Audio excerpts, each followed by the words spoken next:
ان گھڑیوں اور لوگوں کے ساتھ بھی ہے، کیونکہ یہ جو 6 آیات ہیں ان کا تعلق جو ہے وہ فزیکل ریم سے بھی ہے اور اسپرچل ریم کے ساتھ بھی ہے، اس وقت اور اس زمانہ کے ساتھ بھی ہے، اور آنے والے زمانوں کے لیے وہ باتیں بھی صادق ہو رہی ہیں۔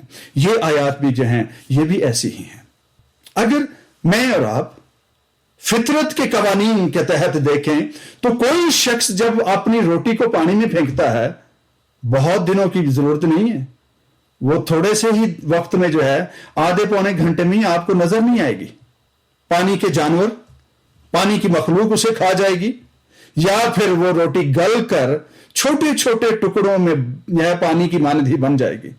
میں نے پچھلے گزرے سالوں میں 2-1 سال ہو گئے کسی خادم کو، وہ ہمارے ہی شہر میں ہیں، انہیں کلام سناتے جو ہے یہ بات کہتے ہوئے سنا، بالکل اسی بات پر انہوں نے کہا کہ دریائے نیل جو ہے اس کے پانی کے بہاؤ کی وجہ سے جب باڑھ آتی تھی، جب فلڈ آتا تھا یا اس طرح سے پانی کا بہاؤ تھا تو لوگ تجارت کے لیے بھی پانی کو جو ہے، پانی میں اناج کی بوریوں کو جو ہے وہ بہا دیتے تھے اور پھر اسے جو ہے وہ آگے جا کر نکال لیتے تھے۔ پھر یہ بھی جو ہے وہ سننے میں بات آتی ہے کہ لوگ کچھ سیکیورٹی ریزنز کی وجہ سے کہ ان کا اناج چرا نہ لیا جائے، لوگ جو ہیں وہ پانی پر بہاتے، اور اکثر جو ہیں وہ لوگ دریائے نیل سے جو ہے وہ اکثر اناج اور لکڑی نکال بھی لیا کرتے تھے، اور یوں جو دریائے نیل ہے اس کی پرستش بھی کی جاتی تھی۔ یہ باتیں جو ہیں ببلیکل یا اوتھینٹک نہیں مانی جا سکتی، کیونکہ ان کے لیے کوئی ریفرنسز نہیں ہیں، یہ محض متھ ہیں یا کہانیاں ہو سکتی ہیں۔ اپنی روٹی کو پانی پر ڈال دے تو بہت دنوں تک جو ہے اس کو پھر سے بہت دنوں کے بعد تو اسے پھر پائے گا۔ بہت سارے جو بیج ہیں، میں بات پھر نیچر کی کر رہا ہوں، فضا کی کر رہا ہوں، انوائرمنٹ کی کر رہا ہوں۔ اگر ایگریکلچر کے پوائنٹ آف ویو سے دیکھا جائے تو بیج کو پانی تب لگایا جاتا ہے جب اس کی جرمینیشن جو ہے ریکوائرڈ ہو، اسے اگانا جو ہے، اس کی سے فصل لینا جو ہے وہ مطلوب ہو۔ جب بیج کو پانی لگتا ہے، بیج نرم ہوتا ہے اور کونپلیں نکالنے لگتا ہے۔ اور اگر یہ بات ہم ان کہانیوں کی طرف جائیں کہ پانی میں اناج کی بوریاں جو ہیں ان کو ڈال دیا جائے اور پھر لے لیا جائے، تو خدشہ اس بات کا ہے، امکان اس بات کا زیادہ ہوتا ہے کہ بیج خراب ہو جائے گا، اناج جو ہے وہ خراب ہو جائے گا۔ لیکن ہو سکتا ہے کچھ بیج ایسے بھی ہوں دنیا میں جن کو پانی جو ہے وہ مطلق کوئی اثر نہ کرتا ہو۔ اب ان ساری باتوں میں ہم جب نیچر کو، فطرت کے قوانین کو جو ہم دیکھتے ہیں تو ہمیں اس بات کی انٹرپریٹیشن جو ہے، اس کی ترجمانی، اس کی تشریح، اس کا بیان کیا جانا ہمارے لیے تھوڑا سا سمجھنا یا ڈائجسٹ کرنا مشکل ہو جاتا ہے۔ ہم کیسے کلام کی اس بات کو سمجھ پائیں کہ اپنی روٹی پانی پر ڈال دے تو بہت دنوں کے بعد پھر اسے پائے گا، 7 کو بلکہ 8 کو حصہ دے، کیونکہ تو نہیں جانتا کہ زمین پر کون سی جو ہے وہ بلا، کون سی بدی، کون سی قیامت، کون سی مصیبت جو ہے وہ آنے والی ہے۔ یاد رکھیے، جب کبھی بھی کلام مقدس کی باتیں جو ہیں وہ ہم تک پہنچتی ہیں، ان کو بار بار وزٹ کرتے رہیے، 1 دفعہ نہیں، 2 دفعہ نہیں، 3 دفعہ نہیں، کسی وقت تو اس بات کی سمجھ آئے گی۔ اس کی مختلف ٹرانسلیشنز کو کوشش کریں کہ ان تک پہنچنے کی، تاکہ ہم ٹھیک مقصد تک، باتوں تک پہنچ سکیں۔ اگر ان آیات کا کانٹیکسٹ دیکھا جائے تو اس کا تعلق گیونگ سے بھی ہے، اس کا تعلق جو ہے وہ بیج بونے سے بھی ہے، اس کا تعلق جو ہے وہ بیج کو محفوظ رکھنے سے بھی ہے، کہ ہم کس طرح سے خدا پر بھروسہ رکھتے ہوئے جب ہم زمین پر زندہ رہتے ہیں تو ہم اپنے مال کو ہم اپنے دوستوں کے ساتھ بانٹتے ہیں، جس طرح سے اس شخص نے کیا جس نے یہ جان لیا کہ اب مالک آنے والا ہے، تو اس نے کیا کیا، اس نے اپنا مال جو ہے جو اس پر سے وہ کھاتا تھا یا وہ بددیانتی بھی کرتا تھا، اس نے لوگوں کو دینا شروع کر دیا، تاکہ جب اس کی نوکری جاتی رہے، جب اس کا مال بھی جاتا رہے، تو کوئی اس کو پروٹیکٹ کر سکے، کوئی اس کی مدد کر سکے، کوئی اس کے ساتھ کھڑا رہ سکے۔ ہم جس دنیا میں رہتے ہیں، ہم اکثر جو ہے یہ بات بھی کرتے ہیں کہ بے دینی کی دولت سے اپنے لیے دوست پیدا کرو۔ بے دینی کی دولت، اکثر لوگ کہتے ہیں میں بڑی ایمانداری سے کام کرتا ہوں، پھر یہ بے دینی کیسے ہو گئی؟ میں تو کسی قسم کا جو ہے وہ جھوٹ نہیں بولتا، اور کسی طرح سے لکھنے میں، بولنے میں، پڑھنے میں میں کسی طرح سے بددیانتی نہیں کرتا۔ جو کچھ جسم سے کمایا جاتا ہے اس کا تعلق جو ہے اس دنیا سے ہے، اور اس دنیا کو جو ہے وہ قطعاً بھی جو ہے وہ راستگار اور پاکیزہ نہیں گنا جاتا۔ جس سورس سے آپ کما رہے ہیں، جس کے آپ ملازم ہیں، جس کاروبار کو آپ کرتے ہیں، اس کی روٹ نہ جانے کہاں، کس طرح سے، کتنے لیولز پر، کہاں پر ناراستی کے ساتھ جڑی ہوئی ہے۔ ہر چیز اپنے اصل سے، اپنے سورس سے پہچانی جاتی ہے، اور وہاں سے ہی جو ہے اس کا اندازہ لگتا ہے کہ یہ کتنی پاک ہے۔ بڑھتے ہیں ہم اپنے اس بات کی طرف جس کو ہم آج سیکھ پائیں گے کہ کلام مقدس میں وزڈم کے ساتھ، حکمت کی آنکھوں سے اس شخص نے خدا کے کلام کی بات کو جو ہے آئندہ برسوں کے لیے، بہت دور کے دنوں کے لیے اس نے کیسے فرمایا ہے۔ کلام میں لکھا ہے دوسری آیت میں، 7 کو حصہ دے بلکہ 8 کو، کیونکہ تو نہیں جانتا کہ زمین پر کیا ہونے والا ہے۔ زمین پر اپنے لیے مال جمع نہ کرو، بلکہ آسمان پر جہاں نہ کیڑا جو ہے اس کو کھاتا ہے، نہ ہی کسی چیز کو زنگ لگتا ہے، نہ ہی چور نقب لگا کر لے جاتا ہے۔ 7 کو حصہ دے، اور پھر 8 کو بھی، کیونکہ زمین پر جو کچھ ہونے والا ہے، یہ دنیا، یہ زمین، یہ سیارہ، یہ عارضی ہے، ختم ہونے والا ہے۔ اس پر مصیبت برپا رہتی ہے، موت چلتی پھرتی ہے، اس لیے 7 کو حصہ دے اور 8 کو بھی حصہ دے۔ 7 کا عدد جو ہے وہ خدا کا عدد ہے، کاملیت کا عدد ہے۔ زمین پر جو کچھ تو کرتا ہے اس کو خدا کے ساتھ بھی بانٹ، خدا کو بھی اس کا حصہ دے۔ اور جب ہم خدا کو حصہ دینے کی بات کرتے ہیں تو ہم اکثر جو ہے ہم بیج بونا کہتے ہیں، کہ بیج بو خدا کی بادشاہی میں، اس کا کام بڑھے۔ 7 کو حصہ دے بلکہ 8 کو بھی۔ میرے عزیز بہن اور بھائی، جب فصل آپ کے گھر میں آتی ہے، وہ فصل آپ کے کھانے کے لیے، آپ کے تحفظ کے لیے، فوڈ سیکورٹی کے لیے ہے، اور اس میں سے کچھ جو ہے آپ کی سیونگ کے لیے بھی ہے، لیکن اس کے باوجود ایک پورشن ایسا ہے جو ایگریکلچر کی لینگویج میں، آج تو خیر ہر بیج کے لیے مارکیٹ جانا پڑتا ہے، کیونکہ جینیٹیکلی موڈیفائڈ یا جینیٹیکلی موڈیفائڈ جو جتنی چیزیں ہیں ان میں بیج بھی شامل ہے۔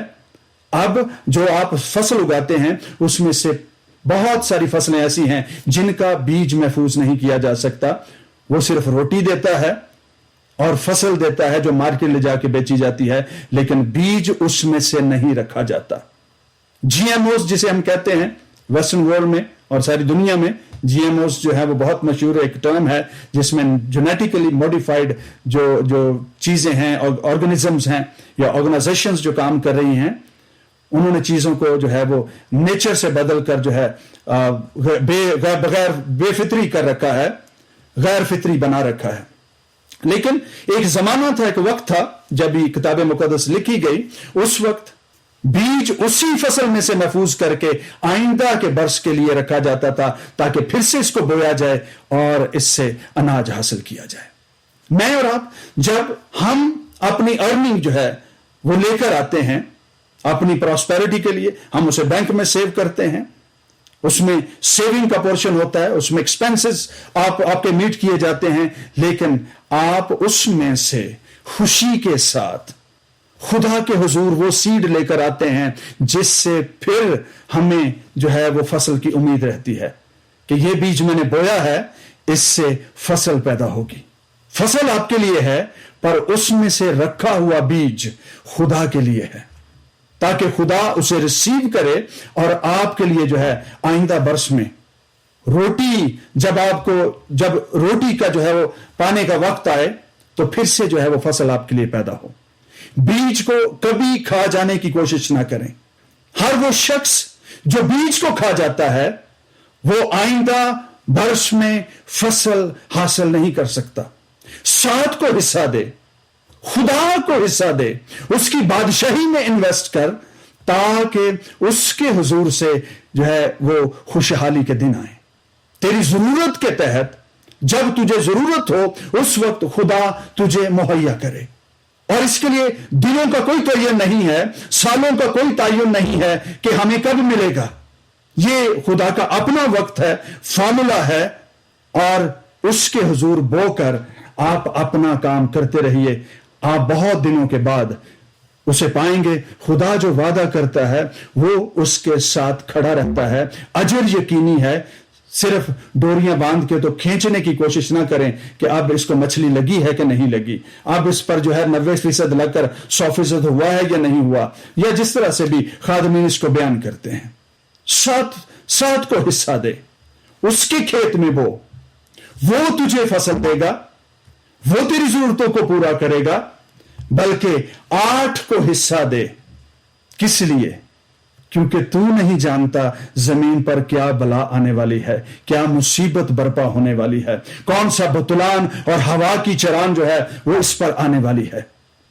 جو کوئی 7 کو حصہ دے گا اس کے کھیت میں بوئے گا, خدا کی بادشاہی کے کام آئے گا. جب یہ فصل اگے گی اور 8 کا ڈیجٹ جو ہے وہ رونما ہوگا, جسے ریزریکشن کے نام سے جو ہے وہ جانا جاتا ہے. 7 زندگی کا کلام ہے, زندگی ہے جو زمین پر جو ہے وہ خدا کاملیت کے ساتھ ہے. لیکن 8 کا عدد جو ہے وہ لائف آفٹر ڈیتھ ہے, ریزریکشن ہے, جس کا سب کے ساتھ تعلق ہے. سب کو اس بات سے جو ہے وہ آگاہی ہونا بڑا ضروری ہے کہ 7 کو جب ہم حصہ دیتے ہیں تو جب جیتے جی خدا کے کھیت میں بوتے ہیں, زندگی کے کلام کے لیے بوتے ہیں. اور 8 کا حصہ جو ہے وہ ریزریکشن کا ہے, وہ ابدیت کا ہے. کیونکہ تو نہیں جانتا کہ کون سی بلا زمین پر آئے گی. آگے بڑھتے ہیں کہ روٹی جو ہے وہ کیا ہے, پانی جو ہے وہ کیا ہے, اور جو روٹی کو پانی میں ڈالنے والا ہے وہ کیا ہے. پانی کا تعلق جو ہے اگر ہم اسے نئے عہد نامے میں دیکھتے ہیں تو پانی جو ہے اس سے مراد لوگ ہیں, دنیا ہے, بشر ہیں. جب میں اور آپ خدا کی بادشاہی کے لیے بوتے ہیں, میں نے پہلے کہا ہم اسے 2 طرح سے سمجھنے کی کوشش کریں گے. ایک تو گیونگ کے حوالے سے, سیڈ کے حوالے سے, اور دوسرا جو ہے وہ خدا کا کلام اور اس کا کام کرنے کے حوالے سے. جب ہم خدا کا کلام کام کرتے ہیں تو ہم اس کے کلام کو, جو بیج ہے, جو روٹی ہے, ہم اس کو دنیا تک لے کر جاتے ہیں. خدا کی بادشاہی کے لیے جو انسانوں کے دلوں پر بوئی جاتی ہے اسے دنیا تک لے کر جاتے ہیں, قوموں تک لے کر جاتے ہیں, لوگوں تک پہنچتی ہے. کیونکہ کلام مقدس میں کیا لکھا ہے؟ مکاشفہ کی کتاب اس کے 17 چیپٹر کی پہلی آیت جو ہے اس میں لکھا ہے کہ وہ کسبی جو ہے وہ بہت سارے پانیوں پر بیٹھی ہوئی ہے. اس نے بہت ساری قوموں پر قبضہ کر رکھا ہے. اس بدی نے, اس بدی کی روح نے بہت ساری قوموں کو جو ہے وہ زیر کر رکھا ہے. تو ایسا کر, اس روٹی کو جو زندگی کی روٹی ہے, جسے ہم نئے عہد نامے میں خدا کا بیٹا بھی کہتے ہیں, جس نے کہا کہ میں وہ روٹی ہوں جو آسمان سے اتری ہوں. تمہارے باپ باوجداد نے بیابان میں من کھایا, روٹی کھائی اور مر گئے, فنا ہو گئے. لیکن میں وہ روٹی ہوں جو آسمان سے اتری ہوں, زندگی کی روٹی, خدا کا کلام, مسیح کا کلام, زندگی کا کلام, نجات کی باتیں. یہ اپنی روٹی پانی پر ڈال دے تو یہ بہت دنوں کے بعد پھر تجھے مل جائے گی. جو کام تو آج کرے گا, جو روٹی تو دنیا کو حوالے کرے گا, یہی روٹی جو ہے ابدیت میں پھر تیرے کام آئے گی. پھر سے تیرے لیے جو ہے وہ زندگی, بلکہ ہمیشہ کی زندگی بن جائے گی. 7 کو بھی حصہ دے, 8 سے بھی اپنا ہاتھ نہ روک, کیونکہ تو نہیں جانتا زمین کب ختم ہو جائے, کب اس پر مصیبت آ جائے, کب یہ جو ہے وہ جاتی رہے. اور جب یہ جاتی رہے گی, ختم ہو جائے گی, تو وہ روٹی جو تو نے بوئی ہے وہی تجھے ہمیشہ کی زندگی میں داخل کرے گی. اور یسوع مسیح کی اپنے منہ کے الفاظ, انسان صرف روٹی ہی سے جیتا نہ رہے گا اور یہ روٹی جو ہے، جو اس کی بات ہو رہی ہے، روٹی ہی سے جیتا نہ رہے گا، اس کا مطلب اناج ہے، فطرت کی چیز ہے. اور جس بات کی اس نے بعد میں جو سیکنڈ پورشن ہے اس آیت کا، وہ یہ ہے بلکہ ہر اس بات سے جو خدا کے منہ سے نکلتی ہے اس کو تو دنیا پر پانیوں پر ڈال دے، اور یہ تجھے ہمیشہ کی زندگی بخشے گی. یہ پلٹ کر تیرے پاس آئے گی، پھر سے تجھے انرجائز کرے گی، پھر سے تجھے نرش کرے گی. جب تو کمزور ہوگا، تیری ضرورت ہوگی کہ پھر سے تو خدا کے کلام سے تازہ کیا جائے. یہی روٹی پلٹ کر، یہی خدا کا کلام واپس آ کر تجھے پھر سے تازگی اور زندگی بخشے گا. یوں تو جیتی جان رہے گا تاکہ ابدیت میں داخل ہو سکے اور خدا کے ساتھ سکونت کر سکے. اناج تیرے کھانے کے لیے ہے، بیج آئندہ برسوں کے رکھنے کے لیے ہے. اسی کلام سے تو برکت پائے گا، دنیا میں تو جو ہے وہ 100% پائے گا. لیکن جو تو دیانتداری سے بوئے گا، جس کام کو تو کرے گا، وہ آئندہ برسوں میں، آئندہ سالوں میں، آئندہ صدیوں میں، بلکہ تیرے وقت کے اختتام پر ہمیشہ ہی جب شروع ہوگی تو یہی کلام، یہی روٹی جو تو نے دوسروں کے ساتھ بانٹی ہے، یہ ہمیشہ کی زندگی بن کر تیرے ساتھ ہوگی. کیا یہ روزہ نہیں جسے میں چاہتا ہوں کہ تو بھوکے کو کھلائے؟ اپنی روٹی تو جو ہے وہ بھوکے کے لیے توڑے. جو کچھ تیرے پاس ہے اسے سیکرٹ ایجنٹ کے طور پر اپنے پاس تھامے مت رکھ کہ میں بڑے مجمعوں میں، بڑی بھیڑ میں جو ہے میں خدا کا کلام سناؤں گا، لوگ بلے بلے کریں گے. تو صبح کو بھی بیج بو، شام کو بھی ہاتھ نہ ڈھیلا ہونے دے. کیوں؟ اس کو اپنے پاس مت رکھ، اسے سٹور نہ کیے رکھ. بیج تیرے لیے نہیں ہے، بیج خدا کے لیے ہے. خدا کا کلام اس کے جلال کے لیے ہے، وہ تیرے لیے نہیں ہے، وہ تیرے جلال کے لیے نہیں ہے، تیری پھوپھا کے لیے نہیں ہے. بڑے مجموعوں میں تیرے نام کی زینت کے لیے وہ بیج نہیں ہے. خدا کا کلام خدا کی قدرت کے لیے ہے، اس کے جلال کے لیے ہے، اور یہ انسان کے لیے نہیں ہے. جو خدا کا ہے، جو خدا کے جلال کے لیے ہے، وہ خدا کو ملنا چاہیے، اور جو بشر کا ہے، کیسر کا ہے، وہ کیسر تک پہنچنا چاہیے.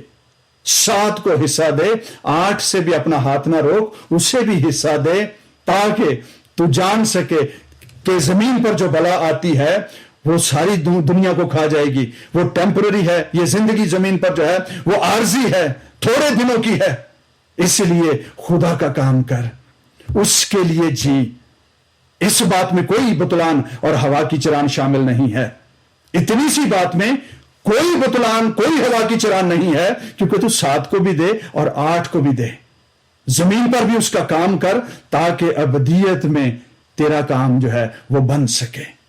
میں اور آپ جب خدا کے کلام کو بیان کرتے ہیں، ہم اس بیج کو جو بادشاہی کا ہے اس کو بوتے ہیں تاکہ بہت ساری فصل پیدا ہو سکے.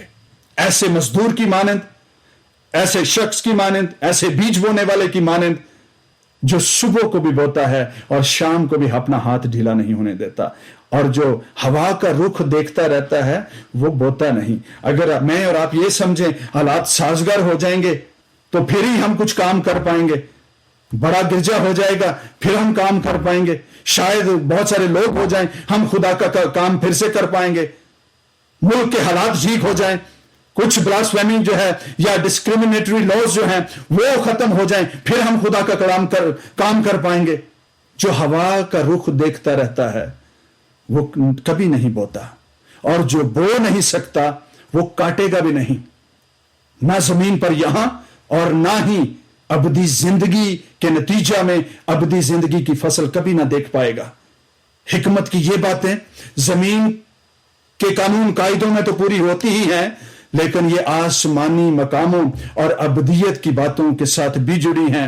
اور میں نے پہلے جیسے کہا، حکمت جو ہے یہ وہ خدا داد صلاحیت ہے جو ہر کسی کے پاس نہیں ہوتی، لیکن سلیمان کے ساتھ بڑی بخوبی تھی کہ اس نے دنیا کی چیزوں کو، زندگی کے حالات کو، زندگی کے کاموں کو، بدن کے حصوں کو اس نے جو ہے روحانی زندگی کے ساتھ جوڑنے کی اسے بڑی مہارت تھی. اور اس بات کو بھی اس نے بڑی خوبی کے ساتھ بیان کیا کہ 7 اور 8.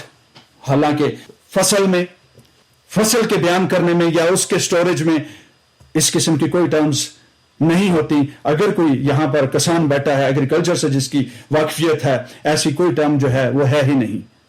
یہ گیونگ سے ہے اور یہ خدا کے کلام کو بوئے جانے سے ہے کہ تو 7 کو حصہ دے بلکہ 8 کو بھی, کیونکہ تو نہیں جانتا کہ زمین پر کیا ہونے والا ہے. اپنی روٹی پانی پر ڈال دے, لوگوں کے درمیان اس کلام کو, اس بیج کو بو, تاکہ خدا کے لیے فصل پیدا ہو. اور جب خدا کے لیے فصل پیدا ہوگی تو تیرا اجر یقینی ہے, کیونکہ تو نہیں جانتا. تو اس درخت کی مانند ہو سکتا ہے جو گرتا ہے, اگر شمال کی طرف گرا ہے تو شمال کی طرف ہی پڑا رہے گا, اور اگر جنوب کی طرف ہے تو جنوب کی طرف پڑا رہے گا. کوئی اس کو جو ہلا کر, جب تک خدا اس پر مہربانی نہ کرے, اس کی سائیڈ نہیں بدل جا سکتی. انسان کی حالت ایسی ہے, پر جو تیرے پاس ہے اسے دوسروں تک پہنچانے کی کوشش کر. پانی سے مراد دنیا, روٹی سے مراد خدا کا کلام یسوع مسیح ناصری جو ہمیشہ کی زندگی کی روٹی ہے. ڈالنے والے ہم ہیں, اور 7 اور 8 خدا اور اس کا بیٹا مسیح ہے جو ریزریکشن کے ساتھ, جس کا تعلق ہے ہمیشہ کی زندگی ہر اس شخص کی ہے جو اس کے کلام کو بوتا ہے دیانتداری کے ساتھ. خداوند آپ سب کو اور مجھے بھی اس کلام کے وسیلہ سے برکت بخشے. آمین. آئیے سروں کو جھکاتے ہیں, دعا کرتے ہیں. پریز دی لارڈ, پریز جیسس, پریز جیسس. خدا باپ, ہم تیرے بیٹے یسوع ناصری کے نام میں تیرے شکر گزار ہیں, تیری امیک باتوں کے لیے, یونیک باتوں کے لیے خداوند, جو ہمیں کہیں اور سے نہیں ملتے. تیرا کلام ہمیشہ کی زندگی ہے, جو آج ہمارے بدن کو تقویت دیتا ہے, ہمیں جینے کی وجہ دیتا ہے, اور ابدی زندگی کے لیے ہماری تیاری کرواتا ہے. ہم تیرے شکر گزار ہیں. سننے والوں پر فضل ہو, جو اب سن رہے ہیں ان پر بھی, اور جو بعد میں سنیں گے. خدا کے بیٹے یسوع کے نام میں ہمیشہ کی زندگی کے لیے تیاری کریں, تیرے کلام کا پرچار کریں, تیری باتوں کا ذکر کریں, تیری گواہی دیں, اور خداوند تیرا نام جلال پائے, کیونکہ بیج تیرے لیے ہے, روٹی تیرا کلام ہے. ہمیں فضل بخش دے, ہم اس بونے والے کی مانند اور اس پانی پر ڈالی جانے والے روٹی کے ڈالنے والے کی مانند ہم دیانتداری کے ساتھ تیرا کام کر سکیں. مقدسوں کی سلامتی ہو, اس ساری جماعت کی سلامتی ہو, اور ہر سننے والے کی کان کی سلامتی ہو. خدا ہم تیرا شکر, تیری تعریف کرتے ہیں. میرے گھرانے کی بھی سلامتی ہو, یسوع ناصری کے نام.